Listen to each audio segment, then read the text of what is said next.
Despite being one of the smallest minority groups in America, people who identify as transgender are one of the most discriminated against in modern society. Trans people regularly are the victims of violence, hatred, workplace discrimination, and much, much more. Transgender people face an extremely high amount of violence compared to the average person. In 2013, 72% of hate murder victims were transgender women. From the years 2017 and 2018, reported acts of violence towards trans people have risen a staggering 34%.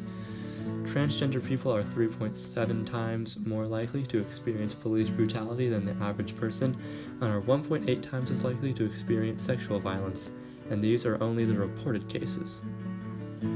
Discrimination is also heavily felt in the work lives of many transgender people, and a survey conducted by the American Association for Justice found that 47% of transgender people surveyed had been discriminated against in the workplace by employers, whether it was with the hiring process, promotional processes, or disciplinary action.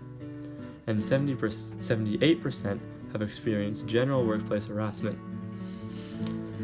Local state governments have also contributed to the discrimination of trans peoples, mainly in more conservative states. While 22 states have laws that prohibit the discrimination of transgender people, others do not. For example, Mississippi passed the Protecting Freedom of Conscience from a Government Discrimination Act, which gives religious organizations the freedom to openly discriminate against LGBT people. Transgender people also face discrimination in many other sectors, whether it be bathroom laws, incarceration, denial of housing, child custody, and more.